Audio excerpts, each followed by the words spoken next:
Magandang araw sa inyo, Kabanong, at sa lahat ng mga sumusubaybay sa inyong channel. Ang pangalan ko po ay John Paul, pero sa palayaw na Popoy na lang ninyo ako tawagin. Ang kwentong ibabahagi ko sa inyo ay noong 80s pa nangyari. Hinding-hindi ko makakalimutan ang kwentong ito. Nasa pila ko noon sa kanto at nakaupo sa aking tricycle habang naghihintay ng pasahero. Hanggang sa mahagip ng paningin ko ang isang dalaga na pinagtitripan ng isang grupo. Kahit malayo sa akin, ay nakilala ko pa rin ang grupong yon na nananamantala sa isang babae. Grupo yon ni Gascon. Dahil sa inaharas na nila ang babae, ay nagpasya na akong lumapit sa kanila. Hindi na tama ang kanilang ginagawa. May ilang tao namang nakatingin sa ginagawa nila pero takot ang mga itong mangialam. Bali-balita kasi sa lugar namin ang kalupitan ng grupong ito. Maraming takot sa kanila kaya pinili na lang ng mga taong manahimik at umiwas sa grupo nila para hindi masangkot sa gulo. Lumalakas din kasi ang mga loob nilang gawin ng bagay-bagay na hindi makatarungan dahil sa mga protektor di umano nilang mga opisyal sa aming lugar. Ang sabi-sabi kasi, bukod sa mga sindikato sila, ay may mga lahi pang aswang. Kaya hindi sila natatakot gumawa ng katarantaduhan sa bayan. Dahil bago lang ako sa lugar, hindi ko naman gaano kilala ang grupo nila. Pero alam ko na Gascon ang pangalan ng lalaking leader nila. Sinabi kasi yun ni nanay na kung sakaling makakasalubong ko raw ang grupo ni Gascon, ay umiwas na lang ako para malayo ako sa gulo. Galing po kasi ako sa Maynila noon, Kabanong, at doon na rin lumaki. Umuwi lang ako sa probinsya ng nanay ko para samahan na siya. Hiwalay na po kasi sila ng tatay ko pero may bago na pong pamilya ang nanay ko. Lasinggero at adik po si Itay. Labas-masok din sa kulungan kaya kinuha na ako ng nanay ko sa poder niya dahil natatakot siya. Ginugulo po kasi sila ng tatay ko. Bale, mag-iisang buwan pa lang ako sa lugar ng nanay ko noon. Kaya wala pa akong ganong alam, Kabanong. Naninimbang pa ako sa mga chismis na kumakalat. Ang tricycle na ginagamit ko sa pamamasada ay pagmamay-ari ng bagong kinakasama ni nanay. Ipinagamit po niya sa akin dahil mas gusto naman niyang magtrabaho sa bukid. Nagbibigay na lang ako ng kahit magkano sa kanya para sa boundary. Mabait naman po siya, Kabanong, kaya hindi na niya binigyan ng presyo ang boundary. Natuwa ako sa bagong asawa ng nanay ko dahil hindi siya kagaya ni Itay. Mabait talaga siya at maasikaso, kaya nakapalagayan ko kagad ng loob. Noong nalaman niyang uuwi ako, ay ipinaayos niya ang kwarto na gagamitin ko. Dahil nga lumapit na ako kina Gaston, naramdaman na niya ang aking presensya. Mawalang galang na po, mga kaibigan. Parang hindi naman yata tama ang ginagawa niyo sa kanya. Tingnan niyo, tirik ang araw. Kitang-kita ko kung paano niyo bastusin yung babaeng yan eh. Nakita kong tumigil sila sa ginagawa sa dalaga at umalma sa akin. Kaya napaatras ako ng bahagya. Kita ko kasi sa mga mukha nila na parang naasar sila sa paglapit ko. Kaya doon na nagsalita si Gascon. Ang lakas naman ng loob mo para abalahin kami, bata. Hindi mo ba kami nakikilala? Kilala ko po kayo. Di ba kayo yung kinakatakutan sa lugar na ito? Pero sana po, respetuhin niyo naman po yung mga kababaihan. Alam mo palang kami ang kinatatakutan dito eh. Pero, bakit ka ba nangihimasok? Ayaw ko po naman po ng gulo sa totoo lang. Gusto ko lang po sanang kung may problema man kayo sa babaeng yan, mas magandang mapag-usapan na lang ninyo sa tamang lugar at sa maayos na paraan. Inuutusan mo ba kami sa dapat namin gawin, ha? Di ba Ikaw yung anak ni Mercy na taga Maynila eh. Kabago-bago mo lang dito sa lugar namin eh. Marunong ka ng mangutos. Alam mo, Totoy, baka hindi kita matansya eh, samain ka sa akin eh. Malis ka na nga dito. Ini-istorbo mo lang ginagawa ko eh. Hindi po. Ang ibig ko kasing sabihin eh, Hoy, Manila boy! Iba ang batas dito sa lugar namin at iba rin doon sa pinanggalingan mo. Kung doon, sila ang batas. Dito, ako ang batas. Hanggat nasa katinuan pa ako ha, mas mabuti bang umalis ka na? Pinapalis na rin ako ng mga kasama niya. Baka kung ano pa daw kasi ang mangyari sa akin. Kaya pinili ko na lang na huwag mangialam. Pero naawa talaga ako sa babae, Kabanong. Kasi inaakbayan ni Gascon at saka pinipilit na halikan. Tapos todo suporta naman ang kagrupo niya. Habang yung babae ay umiiyak na. Hindi ko naman gusto na Hindi ko pa nga natapos ang sasabihin ko, Kabanong, nang tumama sa pangako ang kamao ni Gascon. Dahilan para bumagsak ako sa lupa. Narinig ko naman ang gulat na sigaw ng babae. Hayop ka, Gascon! Ano ginawa mo? Hayop ka! Tulong! Tulungan mo kami! Tulong! Tulungan niyo kami! Pinilit kong itayo ang sarili ko mula sa pagkakatumbang yon. Pagkatapos ay pinahid ang dugo mula sa gilid ng labi ko. Ang lakas ng suntok ni Gascon. Pumutok agad ang gilid ng labi ko. Hindi sana to mangyayari kung nakanig ka lang eh. Pinapainit mo ulo ko eh, buwisit ka. Nagsilapitan na noon ng mga tao at saka nagtumpok-tumpok paikot sa amin. Aakalain mong may sabong na nagaganap. Sumisigaw ang mga tao. Inuudyokan nila kami na mag-away. Nakita ko ang mga mata ni Gascon na nanlilisik na. Habang malapad ang kanyang pagngiti, parang gusto niyang manakit. Nasusulsulan siya ng mga tao. Gusto niya akong bugbugin. Sandali lang. Sobra ka naman. Wala naman akong pake namang gulo sa inyo eh. Pero sinuntok mo kaagad ako. May ilan akong kasamahan na tricycle driver ang hinatak na ako palayo. Binubulungan na ako ng isa na wag na akong sumagot kay Gascon at baka hindi lang daw yon ang mata mo ko. Antibay mo rin bata ah. Halos inubos ko na yung puwersa ko sa suntok ko na yon pero nakuha mo pang tumayo. Sige, total eh, nakialam ka na eh. E di, ituloy na natin to. Gusto ko magpapawis ngayon eh. Tama na, Gascon. Puro na lang kayo panggugulo sa lugar natin. Kung hindi niyo nakukuha ang mga gusto niyo, pinapatay niyo ang mga tao dito. Biglang itinuon ni Gascon ang tingin sa babae. Galit na galit siya sa sinabi nito. Anong sinabi mo? Ulitin mo nga. Pinapatay? Ha? Bakit? May ebidensya ka bang pinapatay ko mga taga rito? Ha? Wala akong imik noon habang nakatayo at binabalanse ang katawan mula sa suntok ni Gascon nang makita kong sinampal niya ng malakas ang babae. Tumigil lang si Gascon sa ginagawang pananakit sa babae na magsalita ang isang kasama niya. Ang sabi nito ay marami na raw tao at baka makakasira ito sa ninong niyang mayor. Binalingan ako uli ni Gascon. Sa'yo ang araw na ito, bata.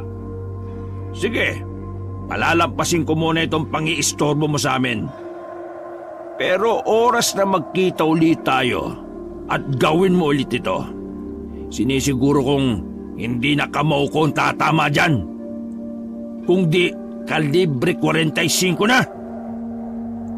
Tiningnan ko lang silang umalis, Kabanong. Ang sakit pa rin kasi ng pangako.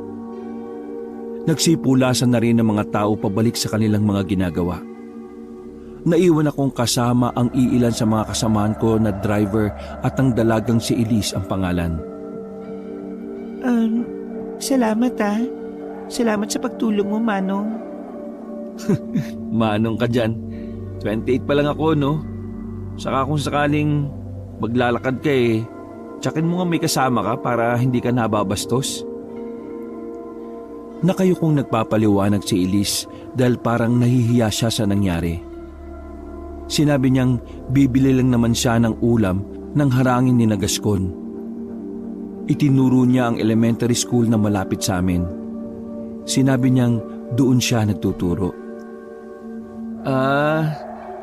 Teacher ka? Hindi ba halata sa suot ko? Ayan oh, uniform namin tong suot ko. Sorry po, ma'am. Ikaw na nga yung tinulungan, ikaw pa yata yung galit eh. Tatalikod na sana ako noon sa kanya nang tawagin niya ako. Manong, sorry Wala po yun. Sige po ma'am, tuloy na ako. Sandali. Ito naman, nagtampo ka agad. Naramdaman ko ang pagsunod niya sa akin. Hanggang sa nakabalik ako sa tricycle ko, ay nakasunod pa rin siya. Oh ma'am, bakit po? Ikaw naman hindi ka na mabiro. Patingin nga yung sugat mo. Dumudugo kasi oh. Aray, dahan-dahan naman ma'am. Kung makahawa ka, akala mo ang kapal ng mukha ko na hindi nasasaktan. O ano? Ako na nga yung may malasakit sa iyo nagrereklamo ka pa. Teka, gamutin natin yan. Namamagana oh. Kinuha niya ang panyo sa bulsa niya, saka dinampi-dampi niya sa gilid ng labi kung may sugat. Aray, ang sakit. Kanina ka pa Akala mo naman chok yung hawak mo kung idut-dut mo sa bibig ko Ano ang bibig ko, mukhang blackboard ba ito? Ako na pong gagawa niyan. Salamat na lang po, ma'am. Sige na po, okay na po ako. Ikaw na nga. Ay, makabalik na nga sa klase ko. Alam mo ikaw, tatanda kang dalaga sa ugali mo. Di ko malaman kung supladang may malasakit ka o masungit na may utang na loob Masungit ka rin naman, no? O sige na, sorry na. Saka, salamat sa pagtulong mo sa akin, Ayan naman pala Marunong ka rin naman pala magpasalamat ng maayos at malambing Mga hayop talaga yung grupo na yun ni Gascon Sobrang nang ginagawa nila sa mga taga rito. Ano pala yung ginagawa ng mga kapulisan dito sa tuwing gumagawa ng masama yung grupo niya? Sinabi ni Elise na yun daw ang isang problema sa batas nila sa lugar. Kasi hawak daw nila yon.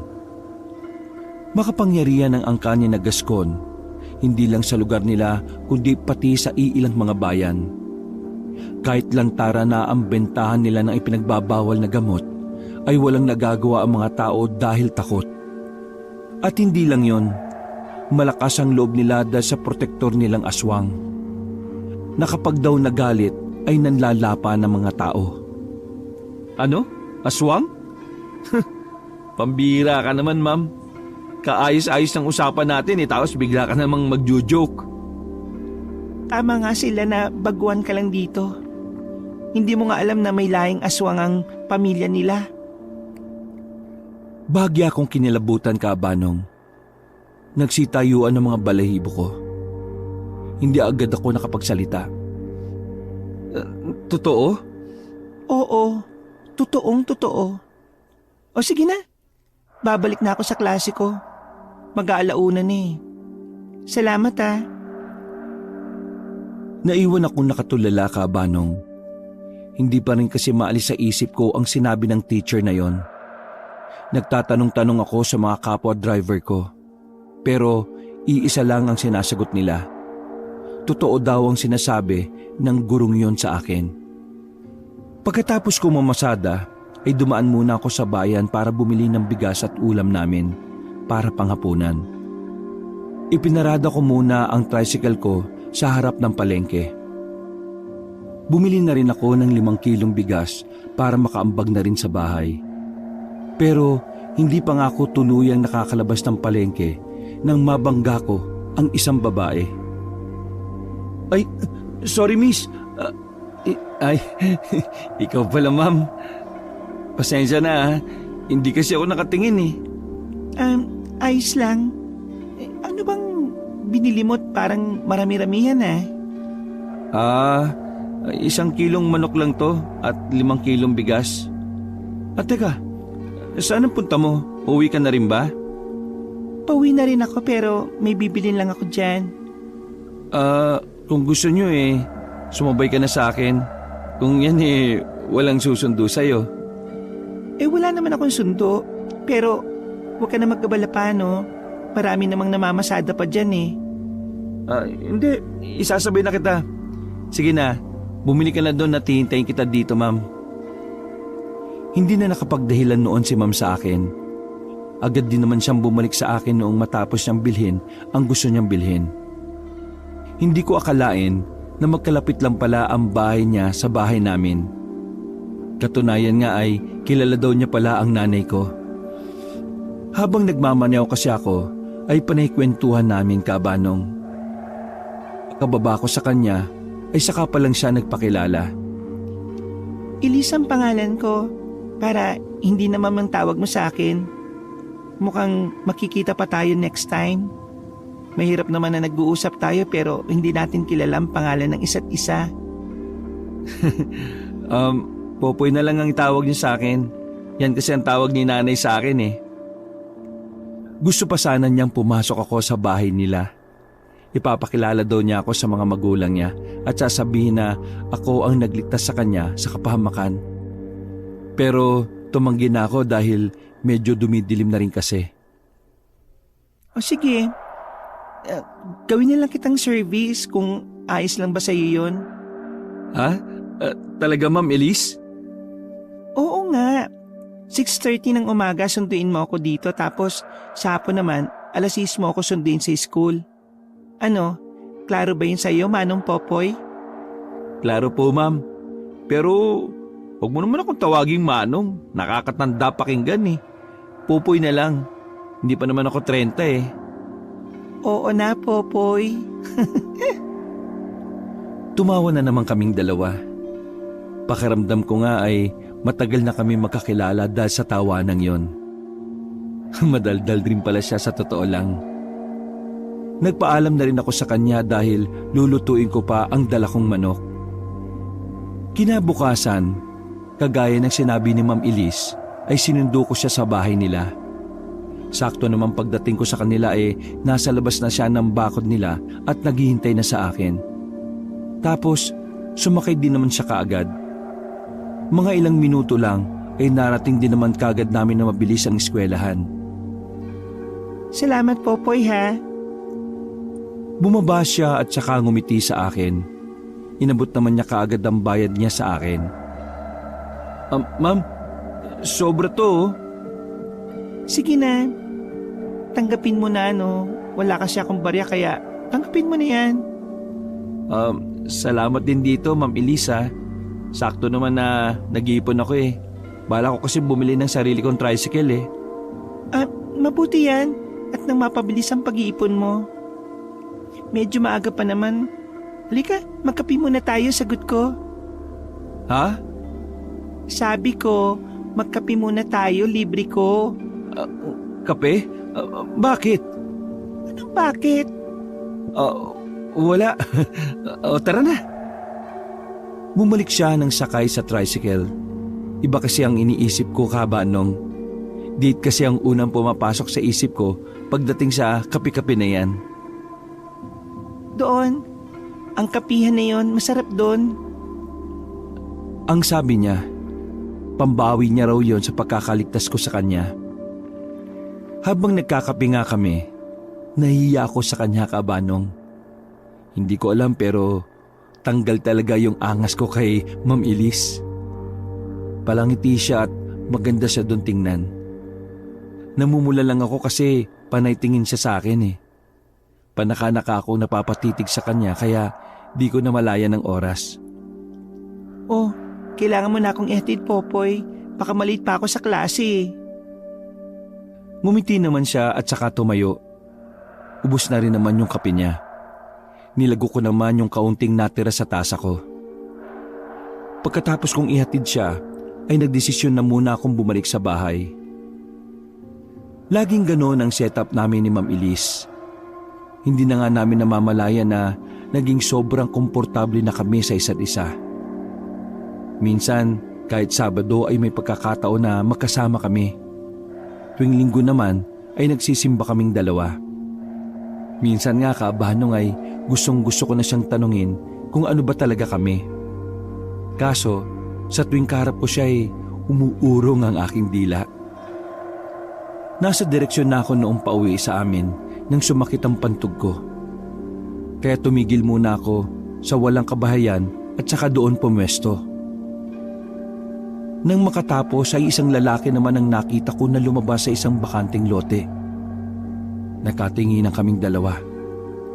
Tinanguan niya lang ako at saka dumiretso ng lakad paalis sa lugar. Ako naman ay bumalik na rin sa tricycle. Sino kaya yun? Kilala ko ba yun? Ano kaya yung ginagawa niya sa bakanting lote na yun? Baka may-ari. Bahala na nga siya. Pinandar ko na kaagad ang tricycle ko at saka lumarga na. Kinabukasan, pagkatapos kong ihatid si Ma'am Elise sa school, ay umuwi na muna ako. Nasa bandang bakanting lote na ako nang mapansin ko ang iilang mga tao na nakatumpok doon sa loob ng bakanting lote. Tapos may mga pulis din ako nakikita. Tumigil muna ako at saka nagtanong. Nagulat ako sa sagot sa akin ng ale. May isang bangkay daw ng lalaki na natagpuan sa loob ng bakanting lote. At warak daw ang tiyan nito at dibdib.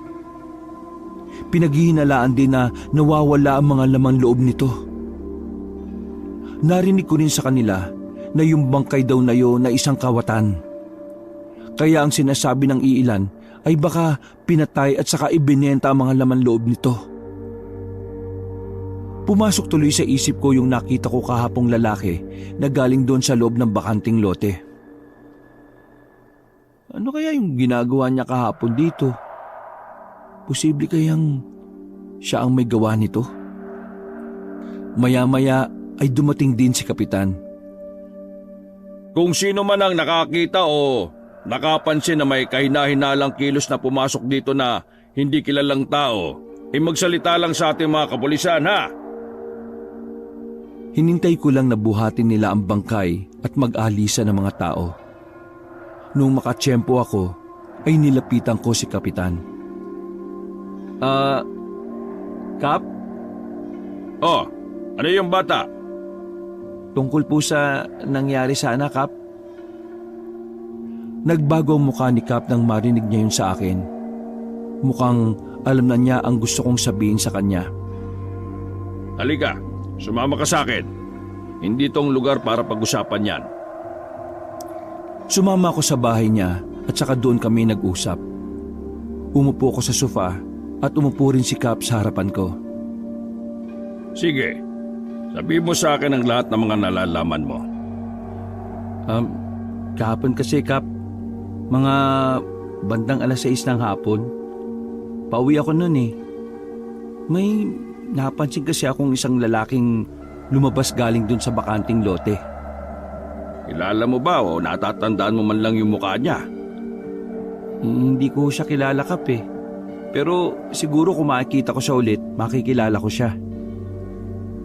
Ang sabi ni Kapitan ay hindi na naman mariresolba ang kasong ito kung may kinalaman na naman ang mayor ng bayan, ang ninong ni Gascon. Sila naman daw ang may lakas ng loob para gawin ang mga bagay na yon. Hawak nila ang batas sa bayan, kaya kahit anong ebidensya pa ang ilapag ay mababaliwala rin. Kaya mas mabuti pang tumahimik na lang daw ako para makaiwas sa gulo. Huminga ng malalim si Kap at saka pinayuhan niya ako sa dapat kong gawin. Ang dapat mo munang gawin sa ngayon manahimik ka. Wala pa tayong sapat na kakayahan para mapuksa mga peste sa bayang ito.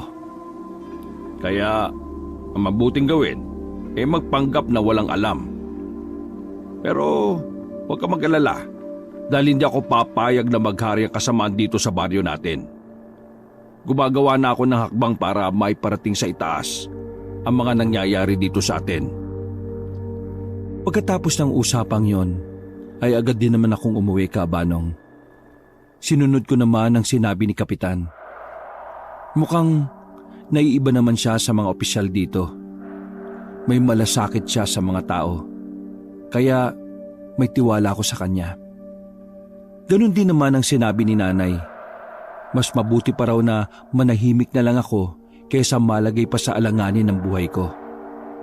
Isang araw, Kabanong, habang nasa pila ako, ay isang lalaki ang lumapit sa akin. Ang sabi niya ay umuwi daw muna ako kasi mukhang may kaguluhang nagaganap sa bahay. Mabilis ko naman pinandar ang tricycle ko at ipinaarangkada ito ng takbo.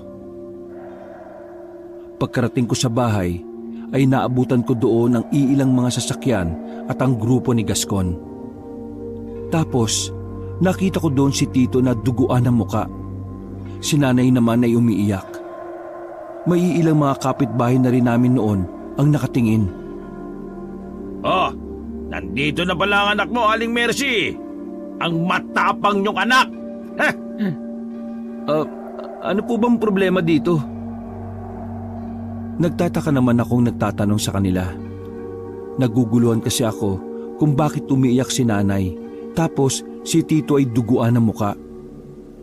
Ito kasing pamilya mo eh. Ayaw umalis sa lupa ko. Matagal ko na kasi silang inabisuan na umalis na dahil gagawin ko itong pasugalan. Pero tingnan mo, nagmamatigas pa. Kaya yan ang inabot ng tatay-tatayan mo. Baka pwede naman pong pag-usapan natin to. Baka pwede naman sa ibang araw na lang kasi wala pa kaming malilipatan eh. Eto na naman tayo, Popoy, sa pakiusapan. Alam ba, sa tuwing magkikita ba tayo, ito na lang ang kaya mong gawin? Makiusap? Hindi naman sa ganun. Wala lang talaga akong makitang pwede naming tirhan eh. Kung gusto mo, lulod ako para magmakaawa sa'yo. Lumuhod nga ako, Kabanong, kahit labag man sa loob ko. Ayaw ko lang kasing nakikitang umiiyak si Nanay. Wala din naman ako magagawa kung hindi ito lang. Ayaw ko ng ganitong klaseng gulo, lalo na kung nasasangkot ang pamilya ko. Alam mo, Popoy, kahit tumalik ka pa sa lupa, wala akong pakialam. Sige na, ibahin ang bahay nila. Napatayo naman ako kagad at hinawakan ko si Gascon na nooy nakatalikod na sa akin. Hinawi niya ang kamay ko at saka itinulak ako. Pero tumayo muli ako at saka hinawakan siya para magmakaawa. Pero isang sipa ang natanggap ko mula sa kanya at suntok. Lumapit noon si Nanay sa akin kaya siya ang tinamaan ng suntok ni Gascon. Natumba noon si Nanay at nawala ng malay. Doon na nag-iba ang emosyon ko, Kabanong.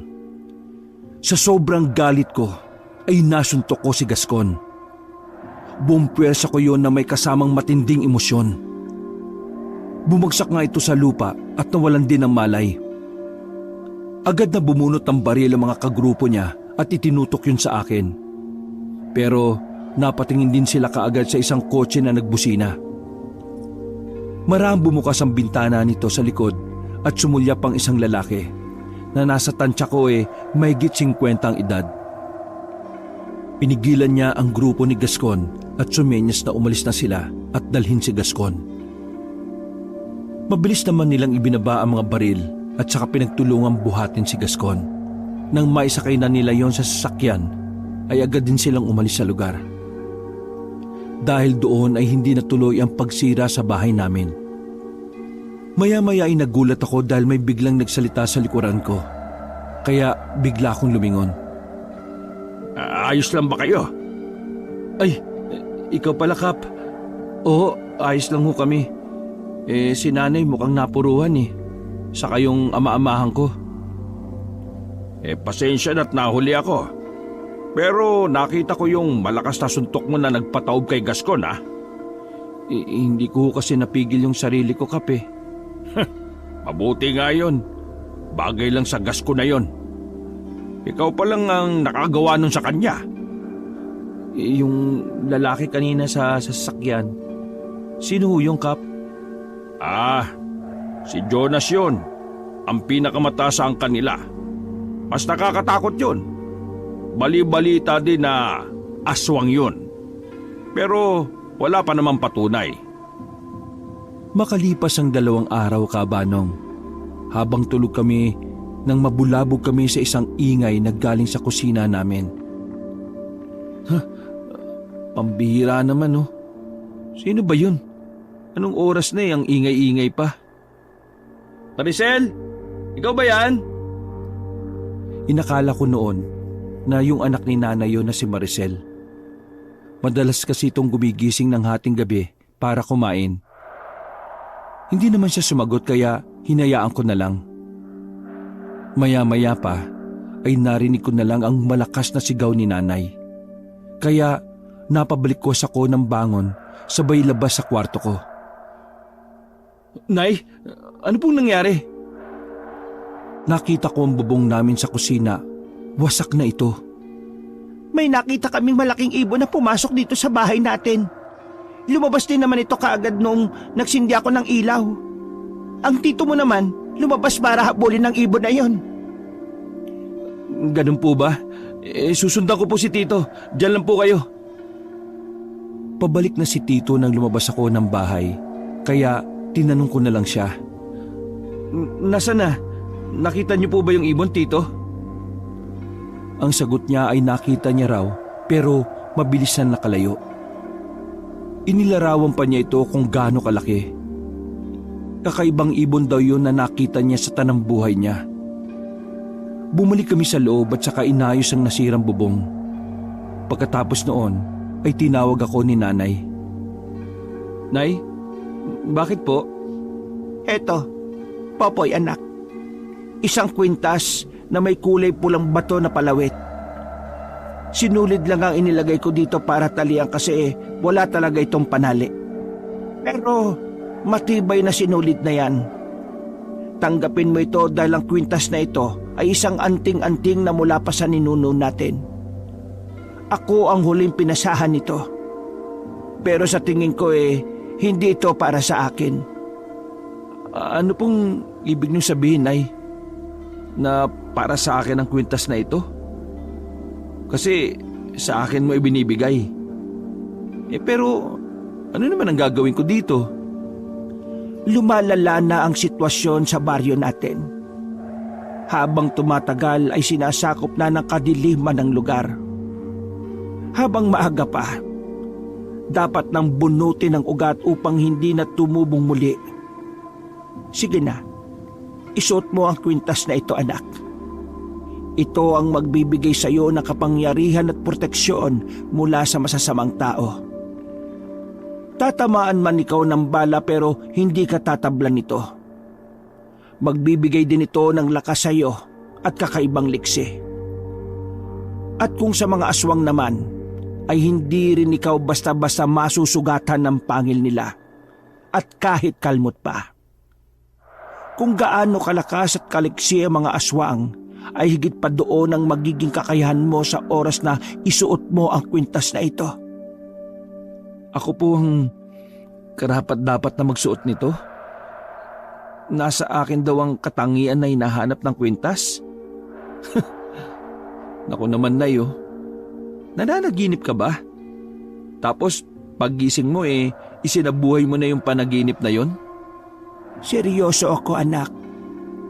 Eto pa, tanggapin mo pa itong punyal at baril para may sandata ka.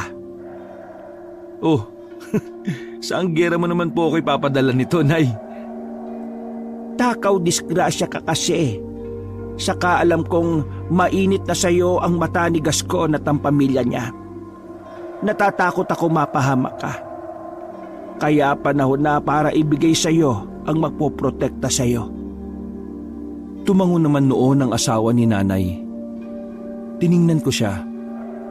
Alam din niya ang tungkol sa anting-anting ng nanay ko. Kaya inisip ko na baka nga totoo ang sinasabi ni nanay. Ang sabi pa niya sa akin ay tanggapin ko raw yon.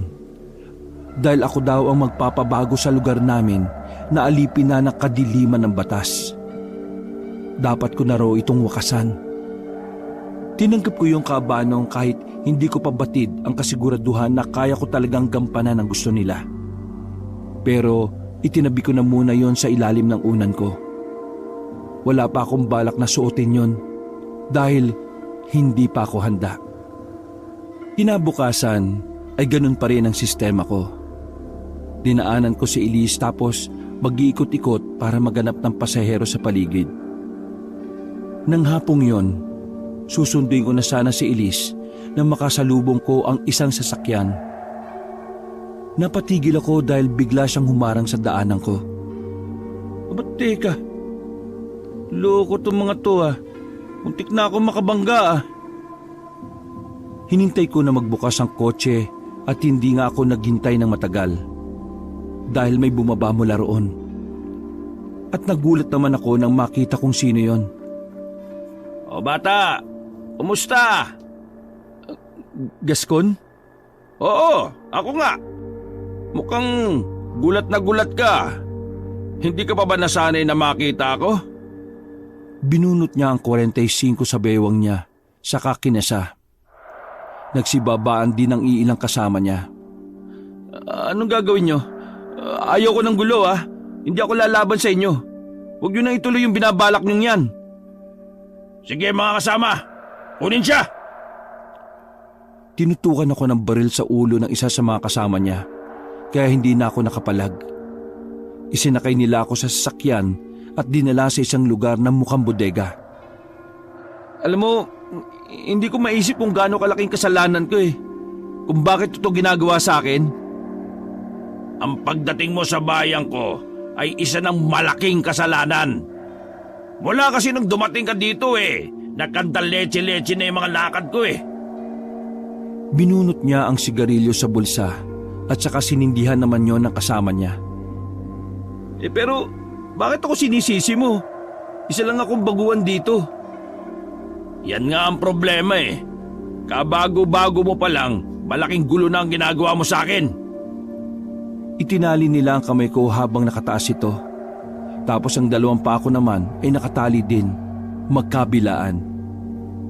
Isang suntok noon sa tiyan ang ginawa sa akin ni Gascon, dahilan para halos lumuha ang mga mata ko sa sakit. Aray! Walang niya ka! Ano bang gusto niyo sa akin? Halos namilipit ako sa sakit na naramdaman. Hinitit niya ang hawak na sigarilyo at saka ibinugas sa mukha ko. Kasalanan to ng nanay mo eh. Kung hindi ka niya sana pinauwi dito, hindi sana mangyayari sa iyo to.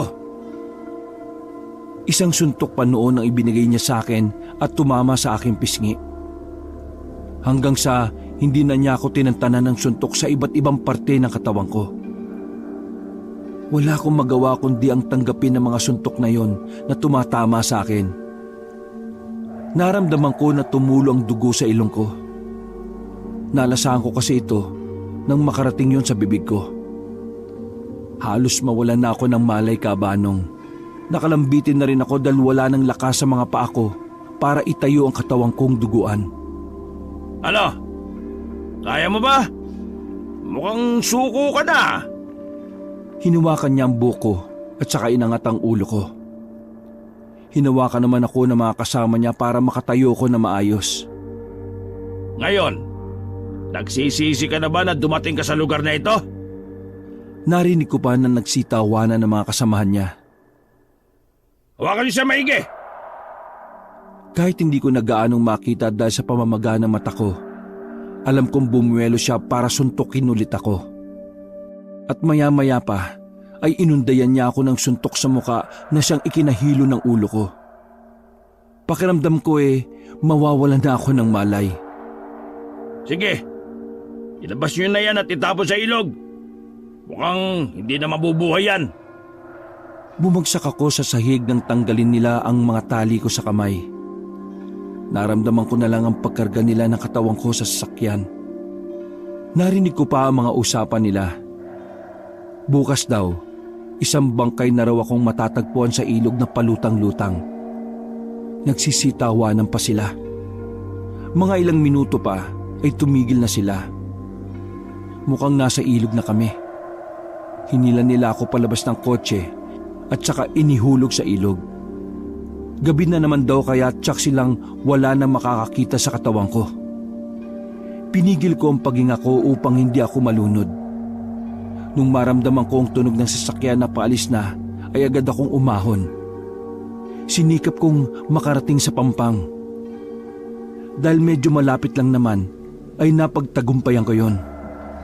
Bahagya akong humiga para makapagpahinga. Maapdi ang mga sugat kong natamo mula kay Gascon. Masakit din ang katawan ko. Nagkamali kayo at binuhay niyo pa ako. Mariin kong sabi at saka tumayo. Marahang kong binaybay ang daan pa uwi sa amin. Kahit pasuray-suray ay pinilit kong makauwi. Hindi ako pwedeng mamatay ng ganun-ganun na lang. Sila ang nag-umpisa ng gulong ito. Kaya tatapusin ko ito. Ilang minuto rin bago ko narating ang bakuran namin. Nandoon na ang tricycle ko sa loob ng bakod. Sigurado ko, natagpuan nila yon sa kalsada at dinala sa bahay. Maliwanag ang loob ng bahay, kaya alam kong hindi lang sila nanay ang tao doon. Pagkabukas ko ng pinto, ay sumalubong kaagad sa akin ang mukha nilang nag-aalala. Popoy! Popoy! Salubong sa akin ni Elise. Nandun din si Kapitan Saddam, pati ang iilang kakilala namin. Nung malaman kong nasa ligtas na akong mga kamay, ay hinayaan ko nang bumagsak ang katawang kong kanina pa nangihina. Hindi ko na agad alam ang sumunod na nangyari. Basta pagkatapos kong bumagsak, ay nawala na kagad ako ng malay. Kinabukasan, nagising na ako. Ikinuwento ko sa kanila ang buong nangyari sa akin. Yun din ang isang nag-udyok sa akin upang tanggapin ang anting-anting. Gusto ko na ring wakasan ang mga ginagawang hindi maganda ng grupo ni Gascon. Mga hayop talaga sila. Mga halangang mga kaluluwa. Hayaan mo, Popoy. Babalik at babalik din sa kanila ang mga ginawa nila sa iyo at sa bayang ito. Ako magpaparana sa kanila nun, Kapitan. Sila ang pumilit sa akin na gumawa ng karahasan sa kanila. Pwes, ipaparanas ko yun. Hindi ko nun namalayan na tumutulo na pala ang mga luha ko sa galit, Kabanong. Kung ano man ang binabalak mo, sige, suportado kita. Salamat po, Kapitan. Sinisiguro ko sa inyong magwawakas na ang katarantaduhan nila ngayong gabi. Magiging malaya na ang bayan natin sa batas na meron sila. Pinapangako ko yun sa inyo. Hindi na ako mapakalin nung araw na yun. Dahil gustong gusto ko ng pagbubuntalin ang mga grupong yon. Nung gabing ding yon, Kabanong, ay nagdesisyon akong lumakad na. Kinuha ko ang kwintas at saka isinuot. Unang suot ko pa lang noon ay nakaramdam na kagad ako ng kakaibang lakas. Bago ko tuluyang umalis, ay nag-usap kami ni Kapitan. Huwag kang mag-alala, Popoy. Naiparating ko na kay Gob ang lahat ng ito.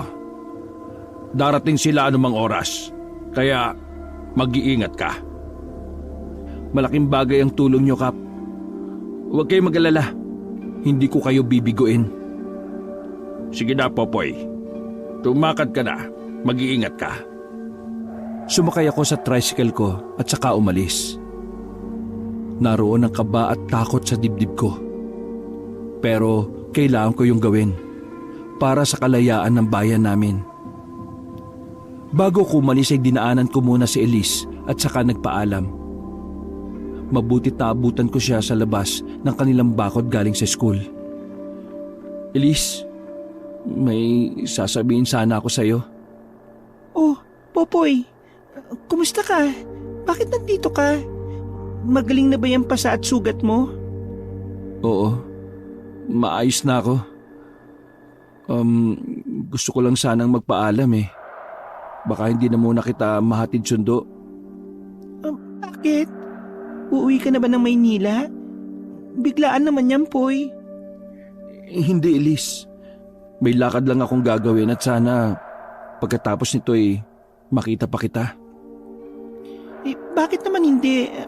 Ano pang ibig mong sabihin, Poy? Wawakasan ko na yung kaguluhan sa lugar na ito. Hahanapin ko sila at isa-isang uubusin. Mag-isip ka nga, Poy. Wala kang laban sa kanila. Armado sila at marami. Tapos, yung nag-handle sa kanila, pinaniniwala ang aswang pa. Anong laban mo doon? Itinaas ko ang damit ko upang ipakita sa kanya ang dala kong baril at punyal. Ito ang panlabang ko at itong kwintas. Sila ang magiging kakampi ko ngayong gabi. Kaya huwag kang mag-alala. Sigurado ka ba dyan sa binabalak mo?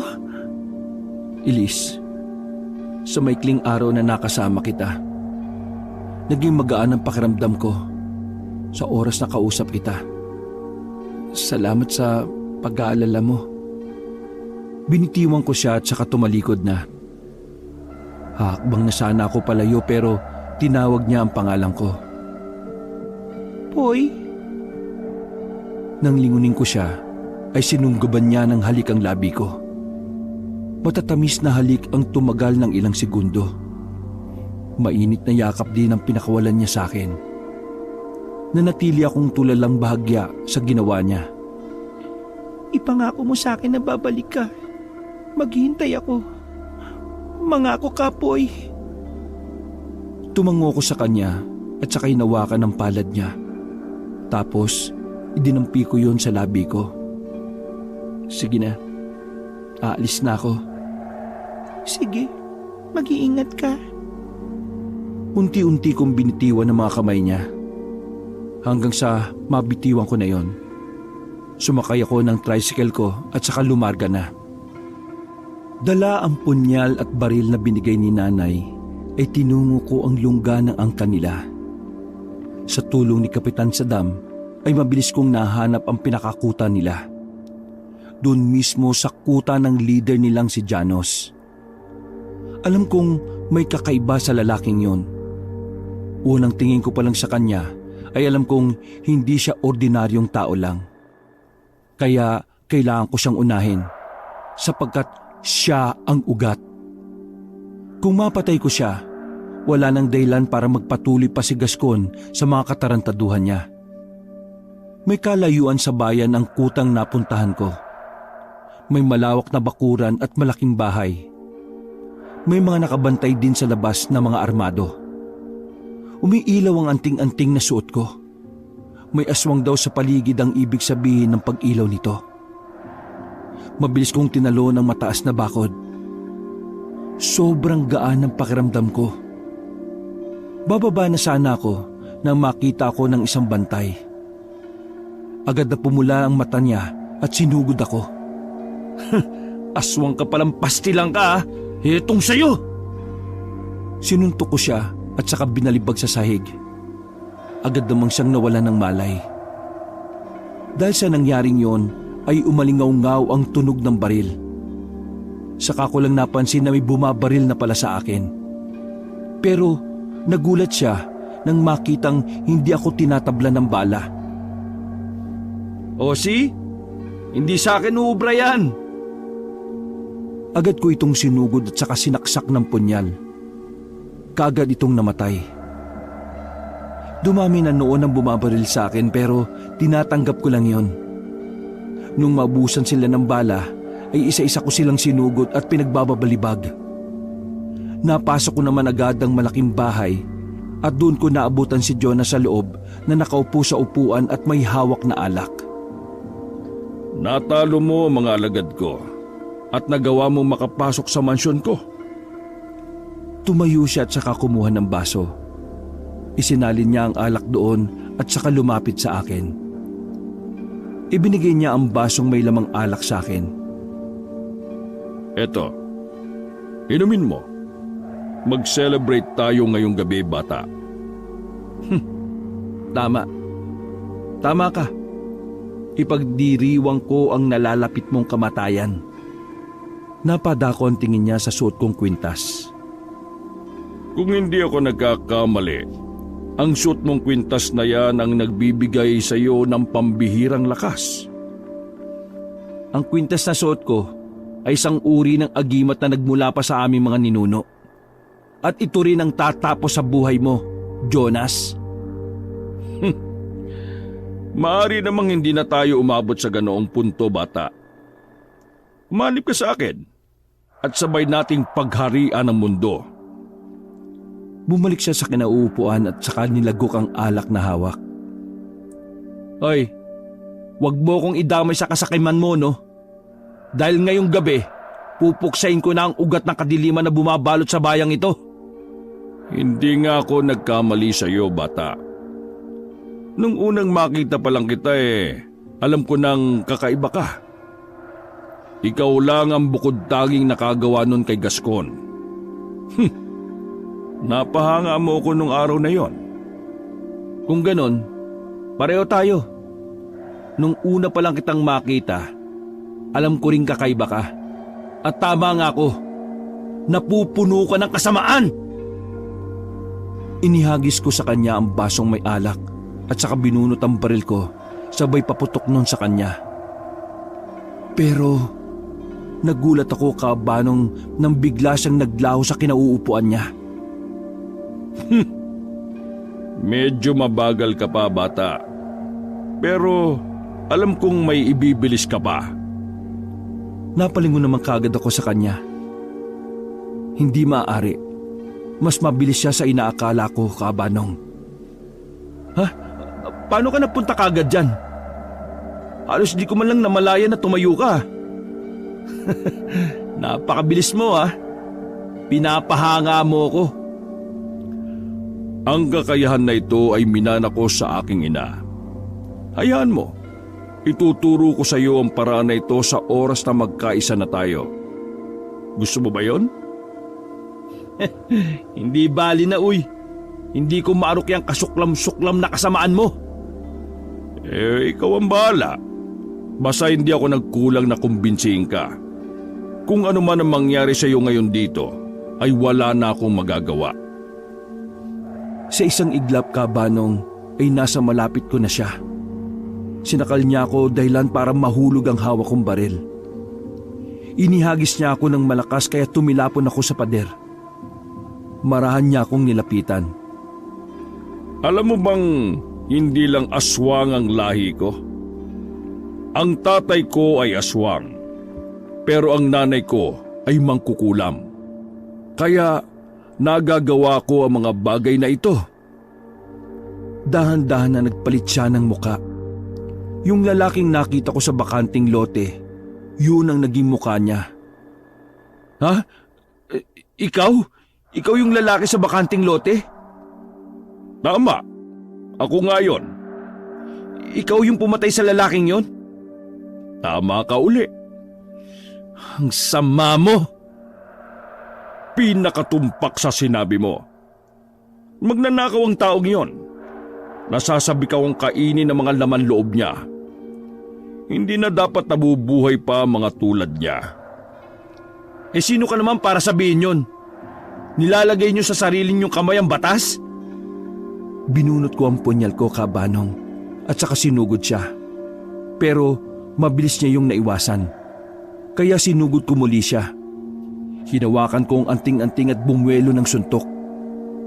Natamaan ko siya dahilan ng pagkatumba niya. Pero dali-dali naman siyang tumayo at inatake din ako.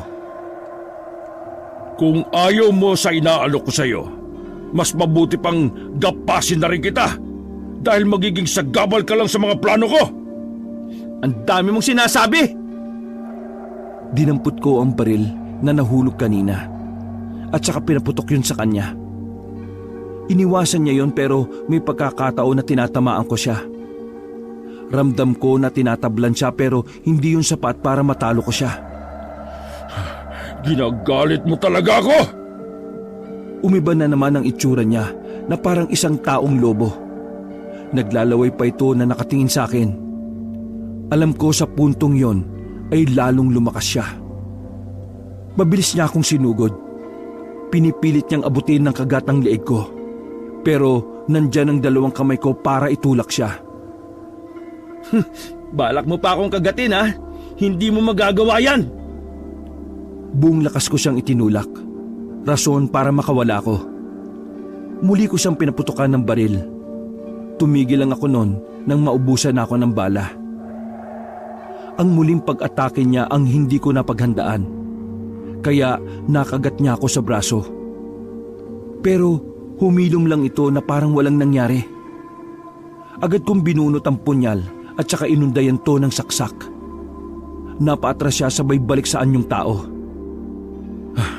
Hindi ko akalain na ganyang kalakas ang anting-anting mo, bata. Napahawak siya sa sugat niya. Alam ko sa mga oras na yon ay napuruhan ko siya. Nakita ko kasi ang mga kilos niya na nangihina na siya. O ngayon, anong gagawin mo? Mukhang hindi ka na makalaban pa. Ngumiti siya sa akin. Ewan ko pero parang may kung anong binabalak siya. Dinampot niya ang bote ng alak sa sahig at saka sinimut ang laman nito. Mukhang wala ng laman ah. Mabilis niyang sinipa ang lamesang maliit papunta sa akin. Kaya sinangga ko yon. Nang tingnan ko siyang muli, ay nakita ko na siyang tumakbo paalis. Tatakas ka pa ah. Sinundan ko naman siya. Patungo siya sa second floor ng kanyang bahay.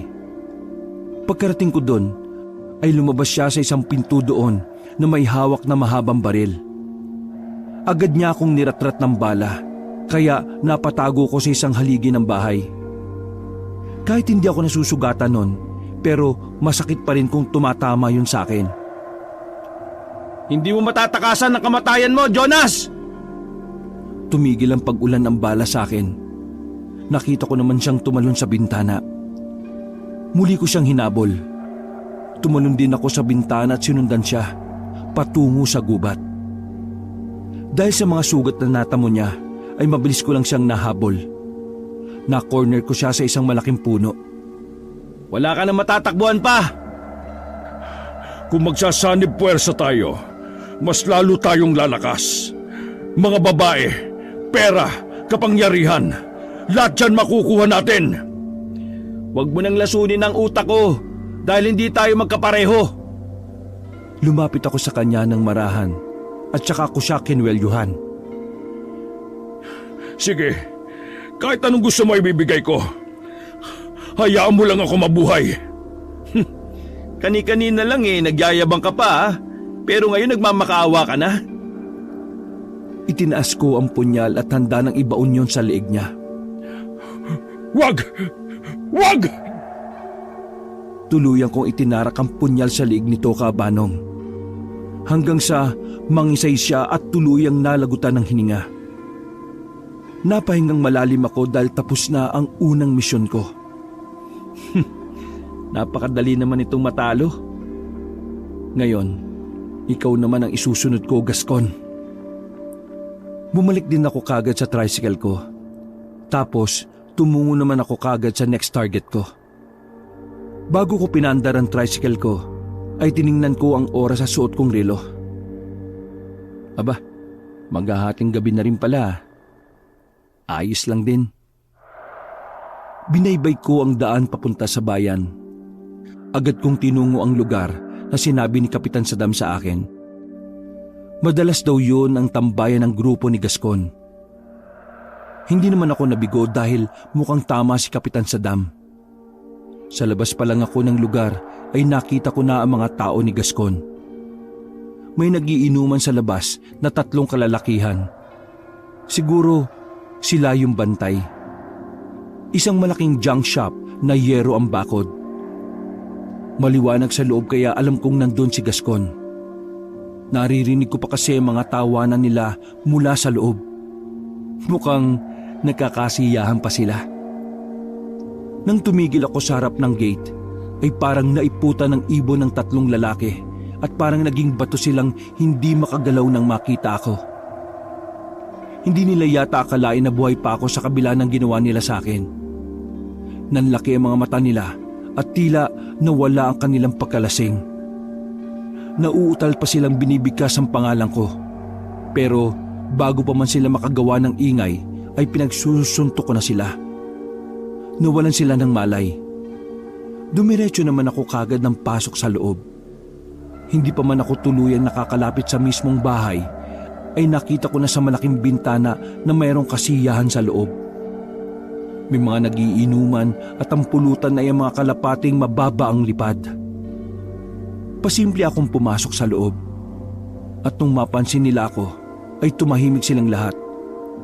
Kahit mga bangag sila sa paghitid ng mga ipinagbabawal na gamot na naroon sa lamesa, ay halos lumuwa ang mga mata nila sa gulat nang makita ako. Ha? Ikaw? Pero paano nangyari yun? Malas mo, Gascon, dahil binuhay mo pa ako. Hindi ba't itinapon ka na ng mga bata ko sa ilog? Paano nabuhay ka pa?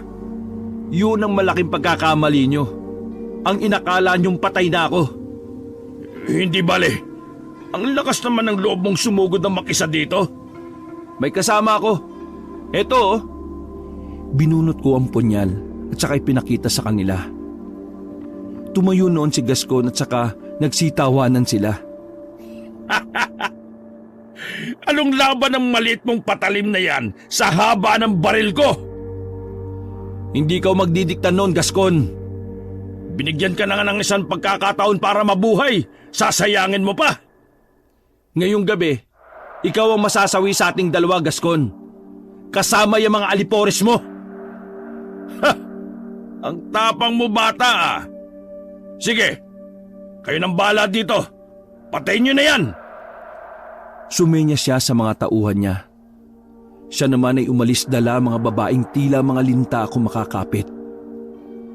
Nang akmang bubunot ng baril ang isa sa kanila, ay binato ko kagad ang punyal at tinamaan siya sa kamay.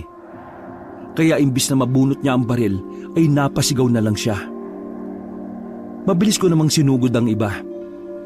Pinagsususunto ko sila isa-isa na mabilis ko naman napatulog. Pagkatapos ay nilapitan ko ang lalaking binato ko ng punyal. Binunot ko ang punyal sa kamay niya. Tangka ko na siyang sasaksakin nang bigla siyang tumakbo papasok sa isang silid habang tinatawag si Gascon. Doon ko nalaman na sa kwartong yon nagtatago ang mayabang na lalaking yon. Sinundan ko siya at diretso rin akong pumasok sa silid. Bago pa makapagsalita ang lalaki ay pinilipit ko na ang kanyang leeg. Kagad siyang bumagsak sa sahig ng bitiwan ko. Naabutan ko namang nakapatong pa ang isang babae sa ibabaw ni Gascon. Samantala, ang iba naman ay minamasahe siya.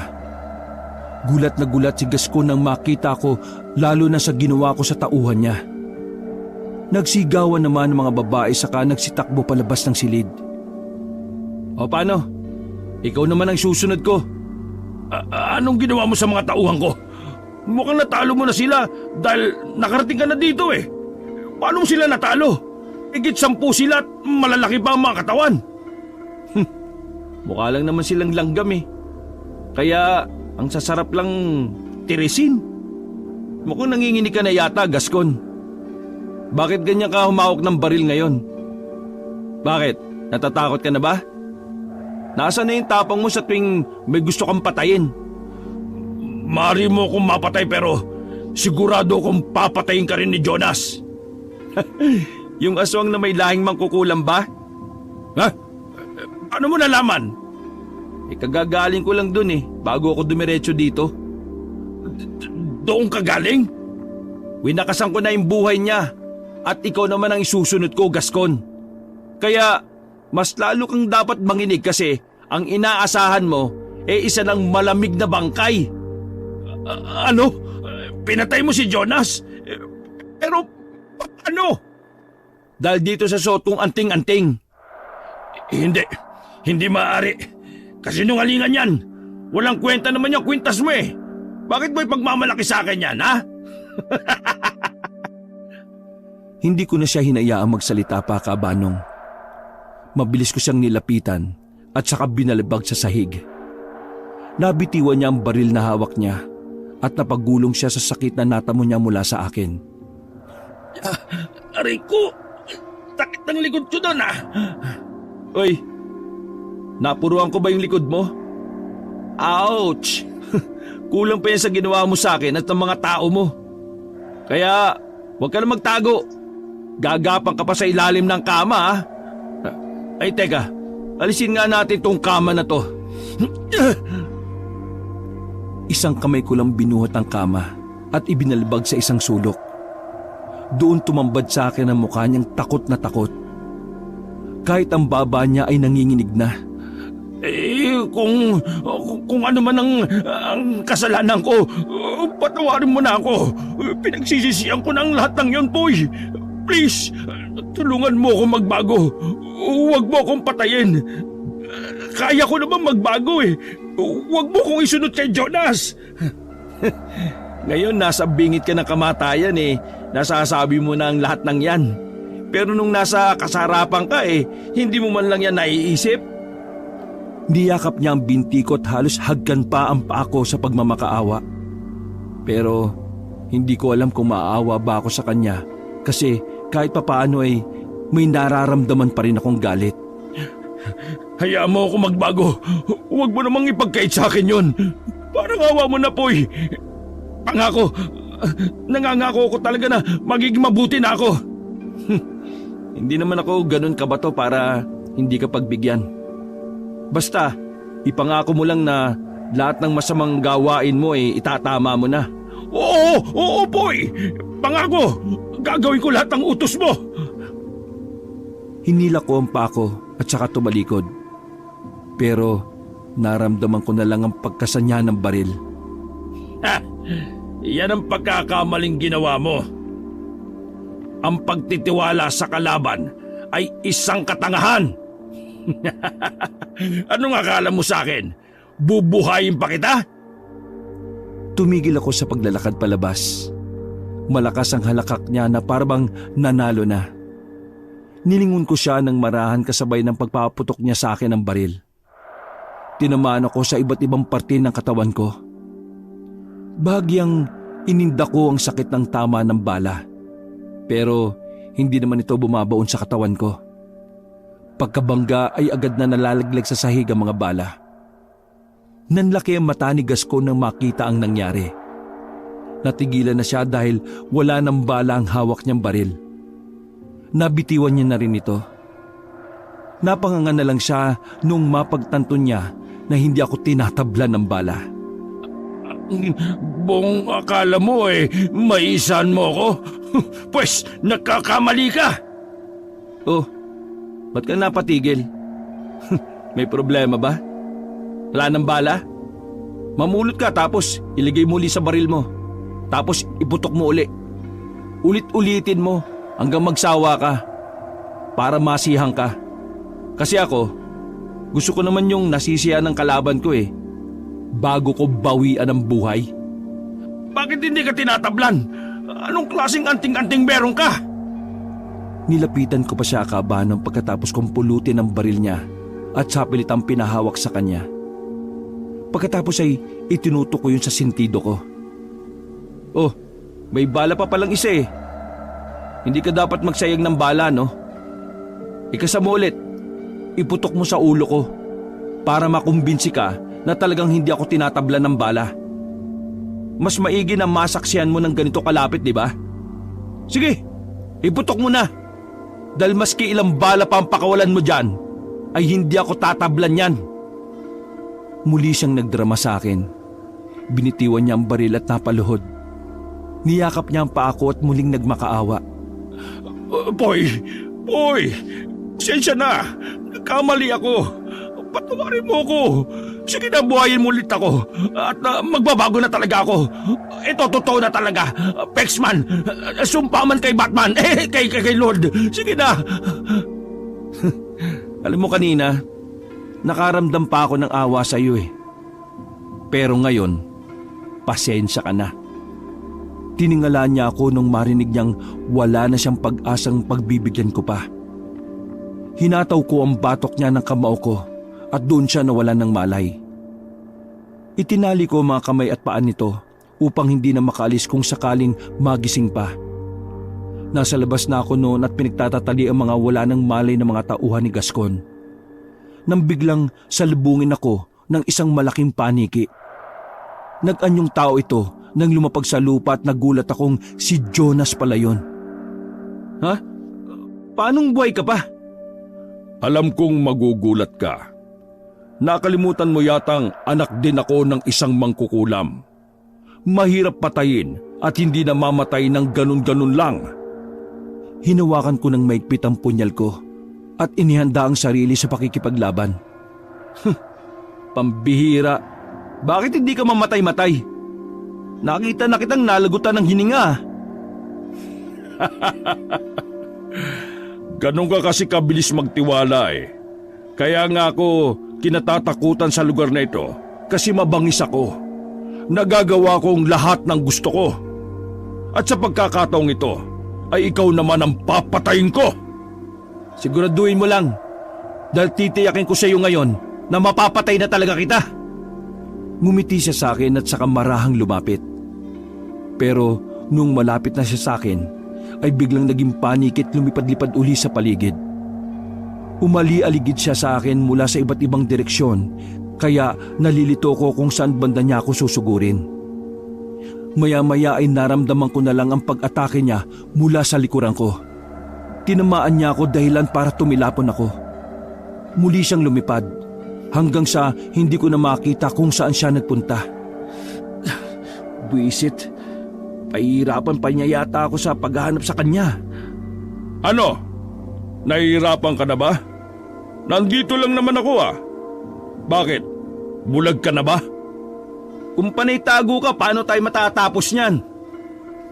Maya-maya pa ay may naririnig na akong pagaspas ng pakpak niya.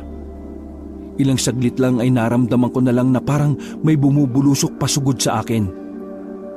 Mabuti na lang kabanong ay napayuko kagad ako. Dahil kung hindi, ay baka tinamaan na naman niya ako sa pag-atake niyang yon. Daya nito ah. Palipad-lipad ka pa dyan? Teka lang. Humanap ako ng isang bato na sakto lang sa palad ko at inabangan ko siya sa itaas. Nang makita ko siya ay buong puwersa kong binato ang hawak ko.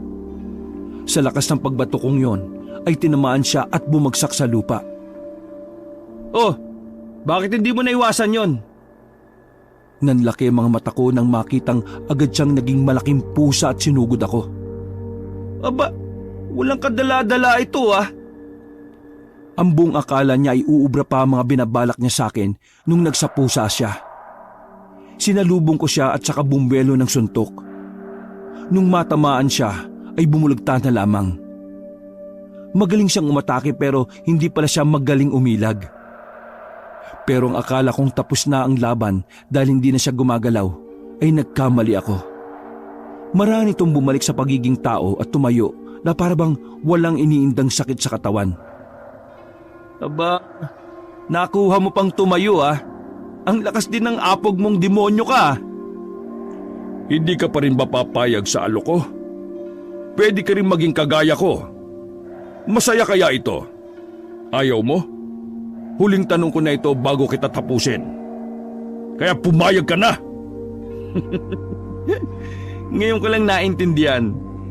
Gusto mong ipakita sa akin ang mga kakayahan mo para mapapayag ako. Gusto mong bumilib ako sa kakayahan mong yan? Nakakaawa ka naman. Talagang yan pa rin ang nasa utak mo, no? Hoy, ikaw, kahit ilang libo mo pang ialok sa akin yan, hindi ko pa rin tatanggapin yan. Napakapangit na mga itsurang gusto mo eh. Sira ulo ka ba? Paniki? Usa? Ano ka? Kontento na ako sa gwapo kong mukha, no? Eh di ikaw ang bahala. Tapusin na natin to. Ayoko nang patagalin pa. Wala ka rin naman palang silbi. Muli niya akong sinugod pero mabilis ko lang din yung naiwasan. Nanghihina na siya kaya hindi na sa akin uubra ang mga pag-atake niya. Oh, mukhang nalasing ka na yata ah. Hindi ka na makatama eh. Kung ako sa'yo, sasalakay na lang ako. Napakadaldal mo! Hinubad ko ang kwintas kong suot at saka ako mabilis na lumapit sa kanya. Hindi na niya yon naiwasan dahil nauubusan na siya ng lakas. Para na siyang lasing na pasuray-suray kong lumakad. Hinawakan ko ang batok niya at saka hinataw ko gamit ang kamao kong may hawak ng anting-anting. Napasigaw siya sa kakaibang sakit. daang-daang hinigop ng anting-anting ang kanyang lakas. Hanggang sa maging butot balat na ang itsura niya. At dahil doon ay tuluyan na siyang namatay. Siguro naman hindi ka na mabubuhay ano? Ibinalik ko ang kwintas sa leeg ko at saka napahiga. Nakaramdam kasi ako ng pagod. Maya-maya ay nakarinig ako ng mga ingay. Mga taong nagsisisugod papasok sa kinaroroonan ko.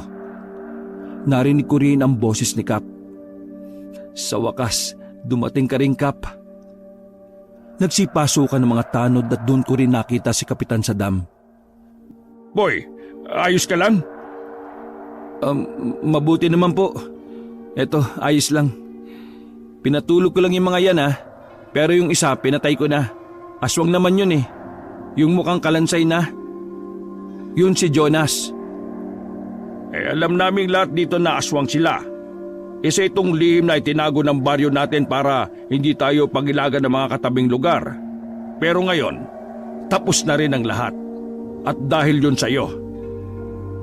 Inagapan kong pumunta dito dahil hindi pwedeng malaman ng mga tao nangyari. Hindi to pwedeng kumalat. Mahirap na. Hindi tayo magkakaroon ng kapayapaan. At saka iisipin ng mga tao na baryo tayo ng mga aswang. Iilan lang sa kanilang napatay mo, Popoy. Ambong ang kanila, nabubuhay pa at anumang oras ay pwedeng maghasik uli ng takot sa mga taga rito. Pero ang mahalaga, malaman nila na hindi tayo kagaya ng dati na nabubuhay sa takot. Kaya na natin silang labanan ngayon. Basta sama-sama. Opo, tama po kayo, Kap. Matatakot ang mga aswang kapag nalaman nilang lumalaban ng mga tao. At pagkatapos nito, may mga gagawin pa tayo. Sasama ka ba? Ano pong gagawin? Hikayatin natin ang mga kababaryo nating magkaisa na labanan ng mga natitirang aswang. Hindi man natin sila mapatay, mahalaga maitaboy para maging payapa na uli ang lugar natin. Opo, maganda po yan, Kap. Talaga pong maraming mga kapulisan sa bayan natin ang makukulong kasama ni Gascon.